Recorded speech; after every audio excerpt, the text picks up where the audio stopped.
आज मैं तुम्हें एक नई चीज बताने वाला हूँ। घन और घनाभ हम लोग कर रहे हैं। बात सबको समझ में आ रही है? आपने क्या क्या कर दिया? घन और घनाभ कर लिया। आपने आयतन निकालना सीख लिया, वॉल्यूम निकालना सीख लिया, आपने विकर्ण यानी कि डायगोनल निकालना सीख लिया। ठीक है, अगर हम कोई भी बॉडी दे दें या कोई भी हम घन या घनाभ दे दें या कोई भी तालाब दे दें तो आप क्या करोगे? आप क्या कर पाओगे? आप उसमें कितना लीटर पानी आएगा ये भी आप निकाल सकते हो, कोई दिक्कत नहीं है। आज मैं तुम्हें कुछ ऐसी चीजें बताने वाला हूँ जिससे अगर कोई भी बंदा अगर आपसे कोई क्वेश्चन पूछता है या किताब में भी ऐसे क्वेश्चन हैं, टेस्ट में भी ऐसे क्वेश्चन आपसे पूछे जाएंगे। अब सुनिए बहुत ध्यान से, इधर देखिए। क्वेश्चन ये है कि मान लीजिए आपके पास में एक बकेट है, बाल्टी है, या मान लीजिए आपके पास कोई एक टब है, या मान लीजिए आपके पास एक छोटा सा तालाब है, स्विमिंग पूल है।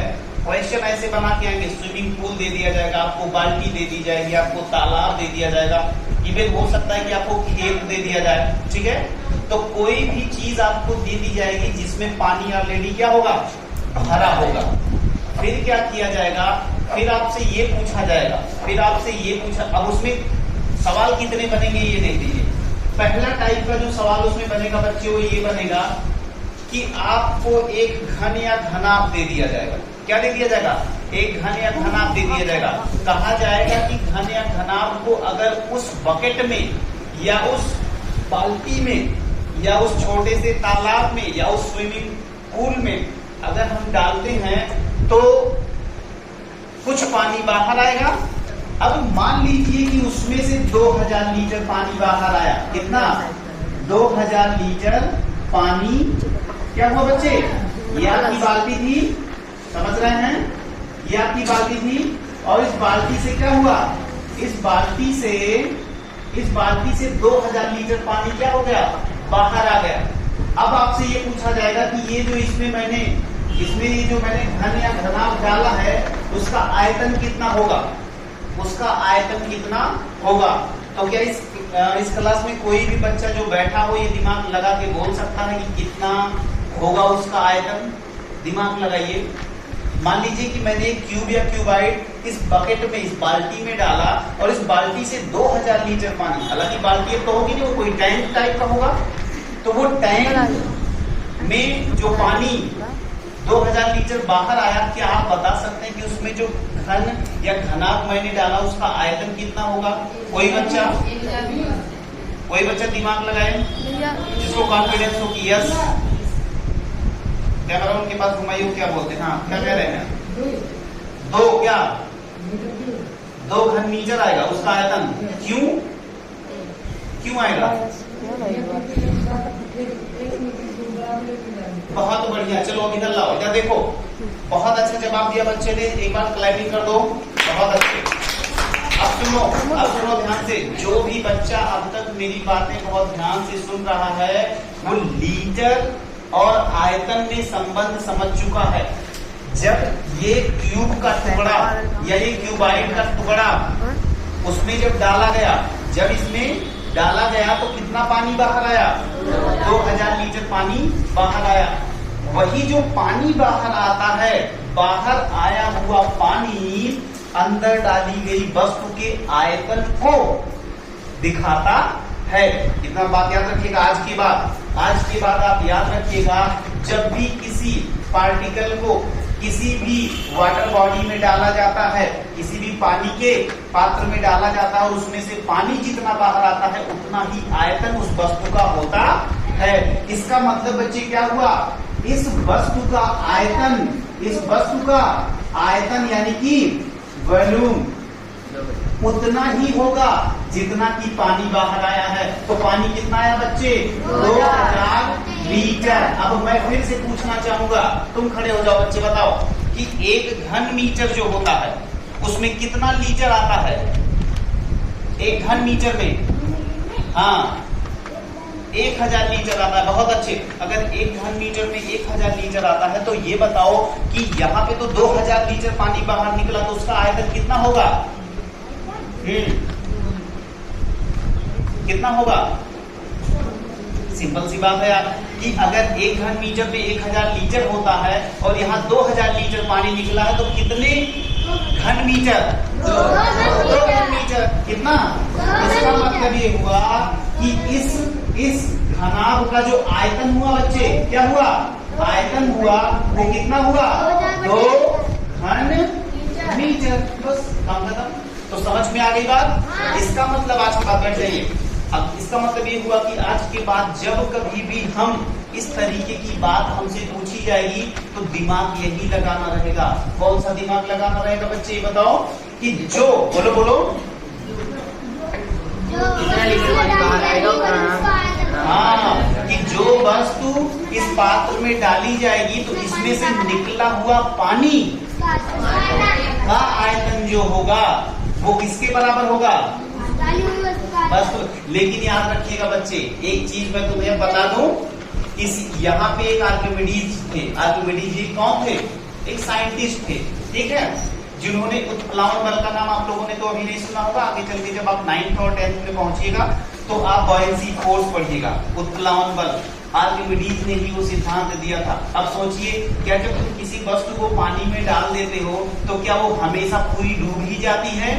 नहीं। कभी कभी 3 केस बनते हैं इसमें, या तो वो पूरी डूब जाएगी, केस नंबर 1। दूसरा केस ये होगा कि आधा डूबी रहेगी, मतलब डूबी हुई तैरेगी, ठीक है। एक तो आधा डूबी मतलब कुछ डूबी रहेगी, कुछ ऊपर रहेगी। एक कंडीशन ऐसी भी आती है कि वो डूबी हुई तैरेगी, डूबी हुई तैरेगी। हालांकि ये बातें हम आपको कभी जब आप हमसे साइंस पढ़िएगा तो उसको हम आपको सिखाएंगे, लेकिन याद रखना ये जो आयतन आया हुआ है ये कितना पार्ट है? वो पार्ट जो डूब गया है। याद रखिएगा, ये उसका आयतन है जो पार्ट डूब गया है। बात समझ में आई? लेकिन हमने आपको यहाँ बताया था कि ये पूरी तरह से डूब गया है, ये पूरी तरह से डूब गया है। तो इसका आयतन कितना है बच्चे? उतना ही आएगा जितना पानी बाहर आया। अब पानी को आप लीटर में रहेगा तो लीटर को आप घन मीटर में बदलना जानते हैं। 1000 से क्या कर दीजिएगा? भाग कर दीजिएगा। क्या कर दीजिएगा? 1000 से जैसे ही आप भाग करिएगा इसको, क्या आया? 2 घन मीटर। तो क्या ये कॉन्सेप्ट आपको समझ में आया? पक्का? डाउनलोड करिए। एक कॉन्सेप्चुअल क्वेश्चन करवाने वाला हूँ जिसके थ्रू आज का पूरा पढ़ा हुआ कॉन्सेप्ट आपको समझ में आ जाना चाहिए। चलो इधर आओ। सबसे पहले जब भी आपके सामने कोई क्वेश्चन आए, सबसे पहले बच्चों उसको ध्यान से आप पढ़िए, बहुत ज्यादा ध्यान से आपको पढ़ना रहेगा। तो पहला तो यही कि क्वेश्चन अगर आपको समझ में आ गया तो 101% पक्का है कि क्वेश्चन आप लगा डालिएगा। चलिए, एक तालाब में एक बड़े घनाकार पिंड का टुकड़ा गिरता है और तालाब से 64,000 लीटर पानी बाहर आ जाता है। तो बताइए, क्या ये पूरी कंडीशन आपको समझ में आई? सपोज करिए कि आपके गांव के बाहर कोई एक तालाब है और रात में बहुत तेज तूफान, आंधी ये सब आया और बादल गरजे, बिजलियां एकदम चमक रही हैं और उसी समय कोई सेलेस्टियल बॉडी आती है, कोई आकाशीय पिंड आके धम से गिरता है। किसमें? तालाब में गिरता है। और तालाब में गिर जाता है जब वो, तो उस तालाब से 64,000 लीटर पानी कहाँ चला जाता है? बाहर निकल जाता है। अब सारे लोग देखने पहुंच गए। सारे लोग क्या करें? उस तालाब पे देखने पहुंच गए, भाई क्या गिर गया इसमें? तो कोई कह रहे जो है चांद का टुकड़ा आके गिर गया, तो कोई कहेगा कि जो है बहुत बड़ा उल्का पिंड आके गिर गया है। लोग तमाम तरीके की बातें करेंगे, लेकिन अपने क्लास का बच्चा क्या करेगा? अपनी क्लास का बच्चा कहेगा अच्छा क्या गिरा है? उल्का पिंड गिरा, कोई बात नहीं। कोई भी पिंड गिरे कोई मतलब नहीं है। पानी कितना बाहर निकला है? 64,000 लीटर। तो अपने क्लास का बच्चा तुरंत क्या जोड़ना घटाना शुरू करेगा, भाई चलो आओ बताते इसका आयतन कितना है, आओ बताते इसका विकर्ण कितना है। बात समझ में आई? और इसको बताते तो टोटल सरफेस एरिया कितना है, संपूर्ण पृष्ठ कितना है, और इसका बताते विकर्ण कितना है। यही सब तो करोगे, पढ़े लिखे लोग कहेगा। और बाकी अरे भैया बहुत गड़बड़ हो गया, कहीं ऐसा ना होता कि यही गाँव में गिर पड़ा होता तो भैंसी मर जाती है। कुछ लोग चल बसते, तो ये बातें करते, गलत बातें करते, निगेटिव बातें करते। लेकिन अपने क्लास का बच्चा जो कि स्मार्ट है, पढ़ा लिखा है, वो इसके मैथमेटिक्स वाले पार्ट पे फोकस करेगा। तो कैसे करेगा आइए देखते हैं। मैथमेटिक्स वाली पार्ट पे जब वो फोकस करना चाहेगा तो पहला क्वेश्चन उससे ये पूछा गया कि पिंड का आयतन बताओ। तो अभी अभी चूंकि मैंने कॉन्सेप्ट में सिखाया था आप लोगों को कि जब लीटर दिया गया हो तो उसको घन मीटर में कैसे बदलते हैं, आप बताइए सर। यूएसए। हाँ बताइए कैसे? लीटर दिया गया है, घन मीटर में बदलना है। बहुत बढ़िया, ताली बजाइए। 1000 से भाग कर देंगे, क्या कर देंगे? भाग कर देंगे। तो इसका मतलब ये हो गया कि 64,000 लीटर पानी था। 1000 से जैसे ही आपने भाग करा बच्चे, कितना आ गया? 64 यानी 64 घन मीटर। मजा आया कि नहीं? इसका मतलब वो जो इतना बड़ा सा उल्कापिंड गिरा था उसका आयतन कितना था बच्चे? 64 घन मीटर था। चलिए अब थोड़ा सा बात और आगे बढ़ाते हैं। 64 घन मीटर कहोगे ना तो गांव के लोगों को समझ में नहीं आएगा। वो बोलेगा अरे क्या बकवास कर रहे हो, 64 घन मीटर, घन और मीटर क्या होता है, हमें नहीं समझ में आता। तब तुम्हें ये बताना पड़ेगा उसकी लंबाई इतनी थी, चौड़ाई इतनी थी, ऊंचाई इतनी थी। तब समझो इतना बड़ा गिरा था, तब समझना। जैसे मान लो कोई बुढ़ा है जो बहुत ही कैसा है, एक मान लो कि एक बुढ़ा है और वो बुढ़ा बेचारा नहीं जा सकता। कहाँ नहीं जा सकता? दादाजी हैं आपके, वो नहीं जा सकते, तालाब पे नहीं जा सकते। अब तुम आओगे उनको कहानी बताओगे कि दादाजी इतना बड़ा उल्कापिंड गिरा है, आप नहीं गए देखने, तो क्या भैया देख लो पैरों में बड़ी दिक्कत है, कैसे जाए वहां पे? तो तुम तो कहेगा अच्छा तुम ही बता दो कि भैया कैसे कैसे क्या हुआ। तो तुम कहोगे कि 64 घन मीटर, तो तुरंत घर आएंगे आप, पता नहीं क्या हमको सिखाने आ गए, गणित सिखाने आ गए। अरे बताओ कितना बड़ा रहा, तो तुम कैसे कहोगे कि कितना बड़ा रहा? तब उनको बताओगे कि इतना लंबा, इतना चौड़ा, इतना ऊंचा। या दादाजी आप जिस चारपाई पे बैठे हो ना, अगर इस चारपाई की लंबाई इतनी हो जाए, चौड़ाई इतनी हो जाए और ऊंचाई इतनी हो जाए, मतलब ऐसे तो समझाओगे ना भाई। किसी अनपढ़ आदमी को समझाना हो तो कैसे समझाइएगा? ऐसे तो समझाइएगा। तो आप कैसे समझाइएगा? इधर देखिए 64 घन मीटर, ये क्या है बच्चे? आयतन। जब किसी भी चीज का आयतन यानी घन का जब आपको आयतन पता हो और आपको एक भुजा निकालनी हो तो जनाब खड़े होइए, हेलो खड़े होइए। घन का आयतन दिया गया है, एक भुजा बतानी है, कैसे बताइएगा? लापरवाही, लापरवाही। बहुत बढ़िया, बहुत बढ़िया। चलो उधर उधर उधर उधर। हाँ आप बताइए बीच वाले भैया। हाँ आयतन दिया गया है, आयतन दिया गया है और आपको निकालना है भुजा। कैसे निकालिएगा? भुजा क्यूब 3 कहते हैं उसको, क्यूब रूट ऑफ साइड क्या कहते हैं? भुजा का हिंदी में बोल दीजिए, भुजा का क्या निकालें? घनमूल निकालें। बहुत अच्छे। भुजा इसका क्या कहते हैं? आयतन का घनमूल। आयतन का घनमूल निकालें। तो भैया बोलो आयतन कितना है? 64। मेरे क्लास का बच्चा मुझे नहीं बता सकता कि 64 का घनमूल कितना आएगा? 4 आएगा, 4 आएगा। लेकिन फिर भी जो बच्चे YouTube पे सीख रहे हैं अगर उनको नहीं आता 64 का घनमूल निकालना तो चलिए इधर आइए, इधर आइए, कमाओ जल्दी से। 64 लिखा गया, काटना शुरू करिए। 2 से काटिएगा, कितना आएगा? 32। फिर 2 से काटिएगा 16। फिर 2 से काटिएगा 8। फिर 2 से काटिएगा, फिर 2 से, फिर 2 से। अभी तो देखिए इसको इसमें क्या किया जाता है? 3 का ग्रुप बना जाता है। सब में से इसमें से 2 निकाल लो, इसमें से 2 निकाल लो, तो कितना आ गया बच्चे? 4 मीटर। तो ये 4 मीटर क्या होगा?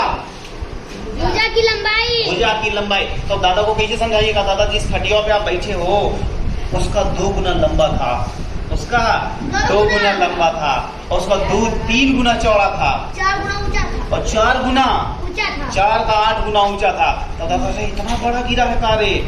कहता हाँ तो बहुत बढ़िया हुआ कि गाँव में नहीं गिरा, ना तो गड़बड़ हो जाता। क्या हो जाता? गड़बड़। अरे भाई इतना बड़ा सा उल्कापिंड गिरेगा कहीं तो समस्या नहीं पैदा होगी? समस्या पैदा होगी। चलिए अब अगली बात हम करते हैं बच्चे विकर्ण। किस चीज की? विकर्ण की करते हैं। विकर्ण हमने आपको समझा था विकर्ण क्या होता है, ठीक है। चलिए डायरेक्ट फार्मूले पे आइए कि अगर कोई घन आपको दिया गया, क्या दिया गया है? घन। उसकी एक भुजा आपको पता चल गई 4, तो उसका विकर्ण कैसे निकालिएगा? हम पूछते हैं। सोहेल आप बताइए, सोहेल घन का विकर्ण का फार्मूला बताइए। अगर आपको भुजा दे दी गई, भुजा गुणे 3 ले सब चौपट पीछे। अमन बताइएगा √3 गुणे, अगर सही हो तो क्लैप। भुजा कितनी है बच्चे? 4। और उन्होंने क्या बताया? विकर्ण बराबर भुजा गुणे √3। तो भैया √3 गुणे 4 नहीं आएगा, यानी आप इसको कह सकते हो 4√3 मीटर। ये आ गया आपका क्या बच्चे? विकर्ण। क्या आ गया? विकर्ण। समझ में आया? पक्का? चलिए सबसे लास्ट क्वेश्चन, संपूर्ण पृष्ठीय क्षेत्रफल। अब आ गई बात संपूर्ण पृष्ठीय क्षेत्रफल की, तो मैं अब पूछना चाहूंगा इनसे, खड़े हुए जनाब पीछे। हाँ, एक जो घन होता है उसमें कितनी फेसेस होती हैं? फेस तल, कितने तल? कितना? 4 तल। 6 होते हैं। कितने होते हैं? 6 होते हैं यार। कहाँ से? अरे भाई इस कमरे में बैठिए, एक ये तल, एक ये तल, 2 3 4 5 6, और यही नहीं क्या लिखवाया नहीं गया है? आपको लिखवाया, इसका मतलब आप पढ़ाई नहीं करते। तो क्या होना चाहिए? यूट्यूब वाला डंडा चल जाएगा, बता दे, बैठ जाइए, डंडा चल जाएगा, पहले बता दे रहे हैं, बिल्कुल डंडा चल जाएगा, लापरवाही का नहीं करना नहीं। तो ये बताइएगा 6 तल है और एक का लंबाई कितना था? 4, चौड़ाई कितना था? 4। तो ये बताओ अगर 4 गुणे 4 कितना हो गया? 16, और कितने तल? 6। तो 16 अगर एक का हुआ तो कितने तल? 6। तो 16 छक्का 96 मीटर स्क्वायर। लेकिन मैंने डायरेक्ट आपको फार्मूला भी सिखाया है। फार्मूला होता है 6a²। तो 6 का मतलब 6a² का मतलब एक भुजा, भुजा कितनी है? 4। तो 4 का स्क्वायर कितना हो जाएगा बताओ? 6 गुणे 4 चौके 16, तभी कितना आया? 96 मीटर स्क्वायर। तो देख रहे हो, इस तरीके से हम केवल एक सवाल उठाए और घन और घनाभ का पूरा कॉन्सेप्ट हम लोगों ने सीख डाला। बताओ मजा आया? जबरदस्त। कोई भूलेगा तो नहीं? घर पे जा करके आपको फिर से इसको स्वयं से करना है। अगर बाई चांस आप फंसते हैं तो YouTube की वीडियो आपके लिए अपलोड हो जाएगी, वहां पे जाके फिर से देखिएगा। फिर ना समझ में आए अगले दिन आके हमसे फिर पूछिएगा। लेकिन कल आपकी नोट्स और साथ में फार्मूला की कॉपी आपकी जब होगी। ओके, चलिए डाउनलोड